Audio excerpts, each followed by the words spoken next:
Good morning students. आज का विषय है C11D guidance and counselling for B Ed second year and topic है कॉन्सेप्ट ऑफ काउंसलिंग या परामर्श की अवधारणा या परामर्श की अर्थ क्या है। What is the meaning of counselling? Counseling is a systematic and purposive process of assistance given by the counselor to the counselee in a situation where the counselee feels the need for assistance in analyzing and solving his or her problems. Counselling एक systematic और उद्देश्यमूलक प्रक्रिया है जिस प्रक्रिया में एक बंदा दूसरा बंदा से नीड और असिस्टेंस मांगता है। क्यों ना? उसका प्रॉब्लम को सॉल्व करने के लिए, उसका समस्या का समाधान करने के लिए। उसमें जो दोनों व्यक्ति होते हैं उनको एक को हम कहते हैं काउंसलर परामर्शदाता, दूसरा को हम काउंसली कहते हैं या क्लाइंट कहते हैं जो परामर्श ग्रहीता, जिसको परामर्श की जरूरत पड़ता है। It involves the relationship between two persons. One is an expert called the counselor and the other one is the person who receives the assistance in a special counseling situation called the counseling. एक special situation में एक expert बंदा, एक experienced बंदा जो दूसरे बंदा को असिस्टेंस देता है, हेल्प देता है उसके जरूरत के हिसाब से, उसे हम कहते हैं जो लेता है उसको हम कहते हैं काउंसलर या क्लाइंट, जो देता है उसको हम कहते हैं काउंसली या परामर्शदाता, काउंसलर या परामर्शदाता। Generally counselling is given in an individual group और ग्रुप सिचुएशन। काउंसलिंग प्रोसेस में तीन प्रकार का काउंसलिंग होता है। नंबर 1 इंडिविजुअल एंड इंडिविजुअल, व्यक्ति और व्यक्ति दोनों ही होते हैं उसमें। एक काउंसलर होता है, दूसरा काउंसली या क्लाइंट होता है। और एक टाइप का होता है individual and group. Either client individual हो सकता है या काउंसलर भी इंडिविजुअल हो सकता है, या ग्रुप ऑफ काउंसलर हो सकते हैं या ग्रुप ऑफ काउंसली हो सकते हैं। उसको इंडिविजुअल ग्रुप काउंसलिंग प्रोसेस कहा गया। और तीसरा नंबर है ग्रुप्स काउंसलिंग। ग्रुप में दोनों काउंसलर भी ग्रुप में होते हैं और क्लाइंट भी ग्रुप में होते हैं। काउंसलिंग ए पिक्चर डेफिनेशन। काउंसलिंग का मीनिंग को और क्लैरिफाई करने के लिए ये है पिक्चर जो अभी हम चर्चा किए, जो इंडिविजुअल एंड इंडिविजुअल, इसमें एक काउंसलर है दूसरा क्लाइंट है। ये भी इसमें भी वही है, एक इंडिविजुअल एंड इंडिविजुअल है, एक काउंसलर है दूसरा काउंसली है। ये है पेरेंट्स और काउंसलर। ये है ग्रुप काउंसलिंग। इसमें एक है काउंसलर और सारे जितने बैठे हैं वो ग्रुप में बैठे हैं, वो सबको हम काउंसली कहते हैं या क्लाइंट्स कहते हैं। स्टूडेंट काउंसलिंग ये स्कूल में होता है, टीचर और स्टूडेंट या काउंसलर या student. Definition of the counselling by Carl Rogers. According to Rogers 1942 में उन्होंने डिफाइन किए हैं the counselling relationship is comprised of warm, responsive and unconditional positive regard. दोनों के बीच में जो रिलेशनशिप होगा वो रिलेशनशिप किसके ऊपर बेस्ड होगा ना? वार्म, रेस्पॉन्सिव एंड अनकंडीशनल होगा। जो पर्पस रहेगा और अनकंडीशनल, कंडीशनल नहीं होता है क्योंकि सिचुएशन वाइज वो चेंज भी हो सकता है। This is expressed as a genuine interest in the client and an acceptance of him और her as a person and freedom from judgement, pressure और कोएर्शन। वो अपना जो फीलिंग्स है उसको एक्सप्रेस कर पाता है, उसको फ्रीडम ऑफ एक्सप्रेशन मिलता है। वो कैसे उसको स्वाधीनता मिल जाता है कि मैं अपने अंदर उसका जो जजमेंट आता है वो उसको फ्रीली एक्सप्रेस कर सकता है। After counselling the skilful counsellor refrains from introducing his own wishes, his own reactions or biases into the therapeutic situations. जे कौशलपूर्ण या अभिज्ञतापूर्ण काउंसलर होते हैं वो सिचुएशन वाइज और the according to the need और डिमांड ऑफ द काउंसलिंग वो थेराप्यूटिक यूज दे सकते हैं। Permissiveness regarding emotional expression, emotional expression के लिए भी जो उचित मार्गदर्शिका हो सकता है एक एक्सपर्ट काउंसलर उसको दे सकता है। Once a relationship has been build the client will feel free to express his own ideas या इमोशंस या थॉट्स। जब किसी के साथ हम उसके प्रॉब्लम्स को शेयर करेंगे तब वो अपना प्रॉब्लम्स को सॉल्व करने के लिए उसके लिए एक माहौल बनाना पड़ता है। वो माहौल को हम क्लोज या इंटीमेट रिलेशनशिप कहते हैं। जितना क्लोज कड़ियल इंटीमेट रिलेशनशिप दोनों के बीच में बनेगा तभी जाके दूसरा बंदा जो मतलब इल फील कर रहा था वो अपना एक्सप्रेशन को इतना अच्छे से शेयर कर पाएगा, जब भी जाके समस्या का समाधान निकलेगा। The counselors must maintain boundaries such as ending sessions on time or intervening if a client imminently threatens another person. Counsellor को इतना भी ध्यान रखना पड़ेगा क्योंकि कितने प्रकार का समस्या लेके लोग आएंगे। इससे ये टाइप ऑफ प्रॉब्लम है साइकोलॉजिकल प्रॉब्लम, जिसके पास पेशेंस नहीं होता है, बहुत जल्दी उसके अंदर एंजाइटी एंगर आ जाता है, किसके ऊपर लड़ पड़ने के लिए वो तैयार हो जाता है। इसी प्रकार को भी एक्सपर्ट एक्सपीरियंस्ड काउंसलर अच्छे से हैंडल कर लेते हैं। According to Judith Huffin, counselling is a professional relationship that empowers diverse individuals, families and groups to accomplish mental health, wellness, education and career goals.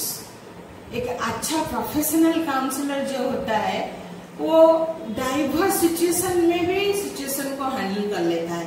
किस तरह हैंडल करके उसका गोल क्या होता है ना, मेंटल हेल्थ को बढ़ावा देता है, बेटरमेंट फील करता है, वो एजुकेशन और कैरियर के लिए भी वो दिशा निर्देश कर देता है। दूसरा है counselling is a self adjustive process. Counseling is a systematic process also. Counseling is a self-adjustive process also.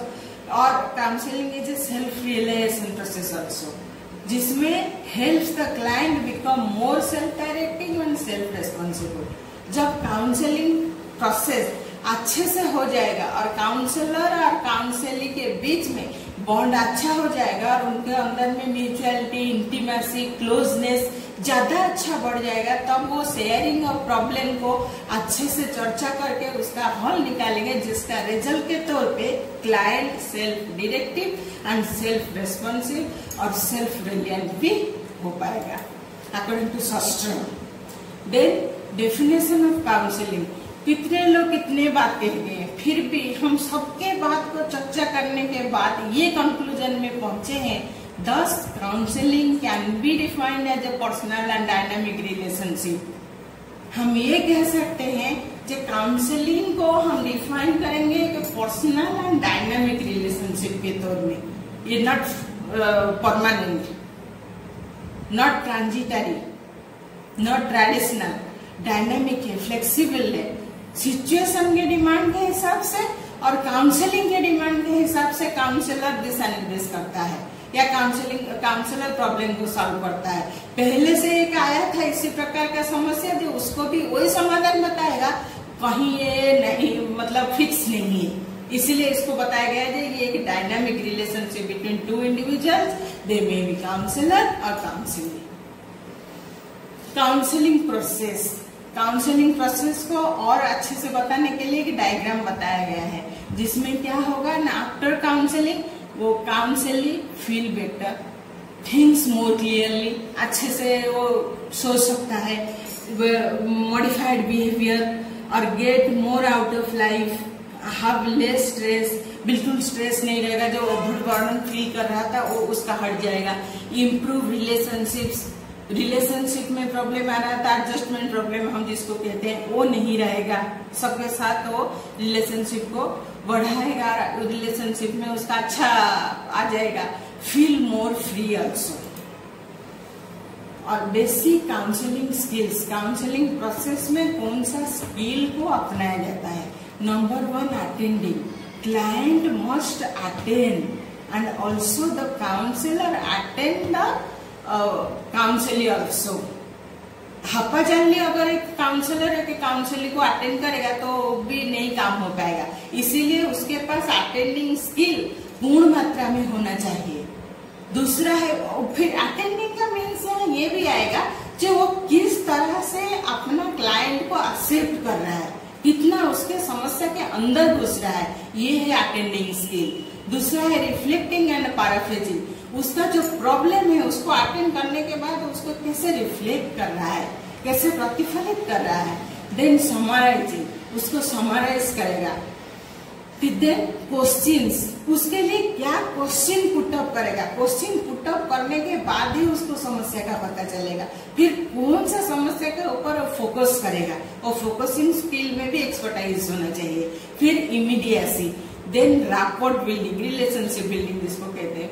Then silence maintain, silence means patience होना चाहिए काउंसलर के पास, वो पेशेंटली उसका प्रॉब्लम को सुनना चाहिए। बहुत बड़ा स्किल एक काउंसलर के पास काउंसलिंग प्रोसेस में होना चाहिए, जो कि बहुत महत्वपूर्ण भूमिका निभाता है।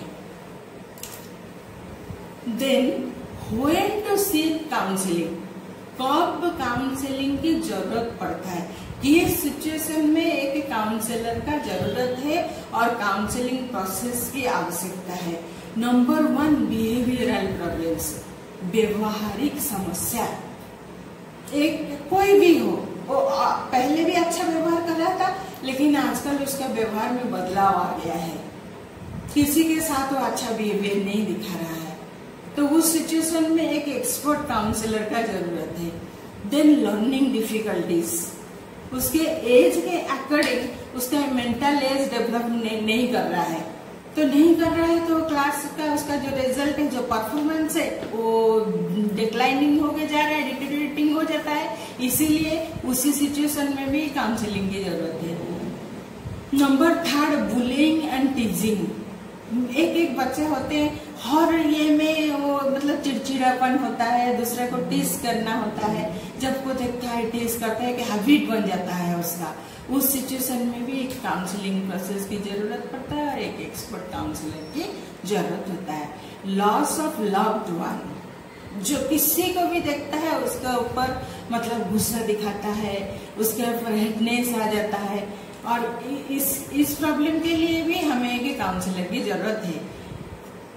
4th नंबर है एग्रेसिव बिहेवियर, बहुत गुस्सा दिखाता है बच्चा, हर बात में गुस्सा, छोटे छोटे बात में गुस्सा हो जाता है, मारने को पीटने को तैयार हो जाता है, और कोई भी अब्यूजिंग मतलब स्लैंग यूज कर देते हैं, उस सिचुएशन में भी काउंसलर की जरूरत है। और एक डिप्रेशन और एंजाइटी, डिप्रेशन तो आजकल एक आम बात हो गया है, क्योंकि न्यूक्लियर फैमिली होने के बाद जब कुछ फैमिली अटैचमेंट नहीं रहा, पेरेंट्स अटैचमेंट नहीं रहा, बच्चा हमेशा वही इंटरनेट में, मोबाइल में, टीवी में बिजी रहा तो डिप्रेशन आ जाता है, डिप्रेशन से एंजाइटी बढ़ता है। उसी सिचुएशन में बहुत जरूरी है कि काउंसलर की।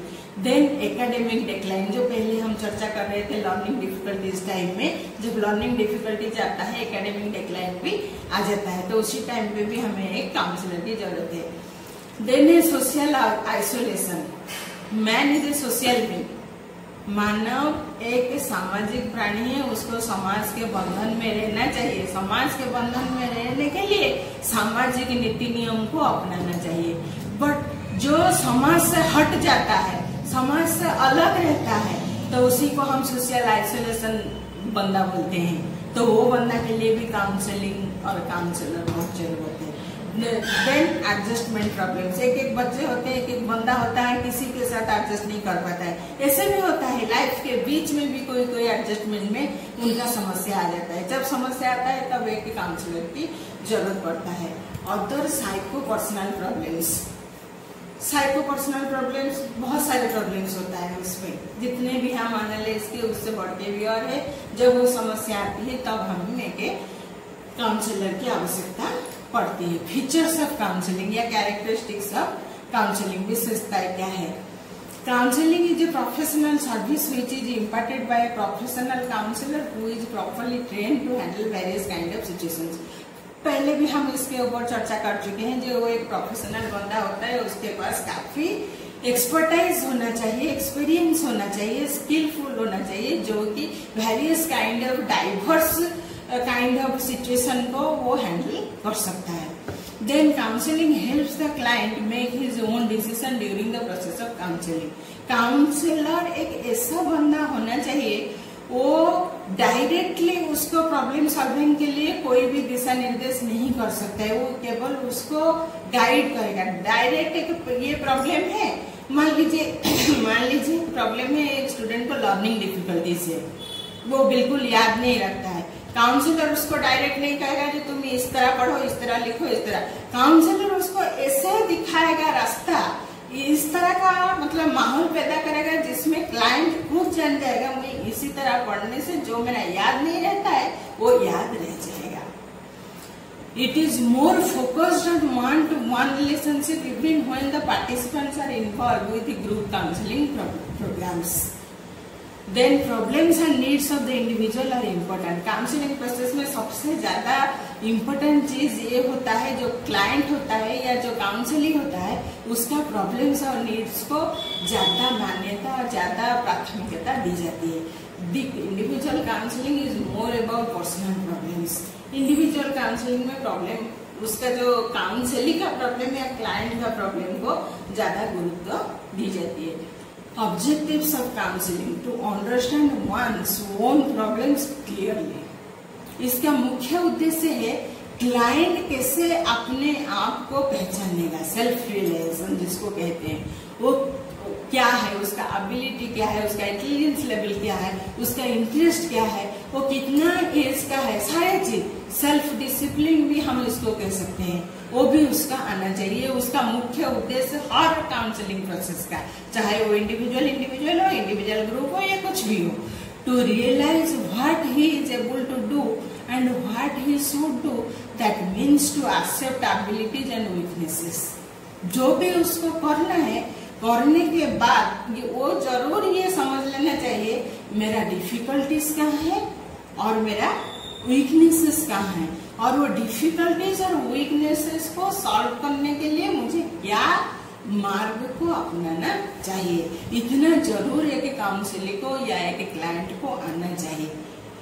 Next, develop insight and understanding in relation to self and environment. ये एक अच्छा प्लेटफॉर्म है, काउंसलिंग प्रोसेस एक अच्छा प्लेटफॉर्म है जिसमें क्लाइंट का अंतर्दृष्टि और समझदारी बढ़ता है। एक कोई भी सिचुएशन में वो अपने आप को प्रूफ करता है, कैसे ना वो प्रॉब्लम को सॉल्व करके। Life is full of problems and hurdles. ऐसा कोई बंदा नहीं है जिसके जीवन में समस्या नहीं आता है या बाधक कुछ नहीं आता है। जो समस्या को, बाधक को क्रॉस करके अपना गोल तक पहुंच जाता है उसको हम कहते हैं ये मानव गुण है, या ये परफेक्ट है, या इसके अंदर या वो सामान्य है और उसके अंदर इंसाइटफुलनेस है और अंडरस्टैंडिंग है। Decide A course of action by making his own decision. Counselling process और भी हेल्प करता है उसके ओन डिसीजन लेने में भी और उसके गोल तक पहुंचने में भी। Thank you all of you.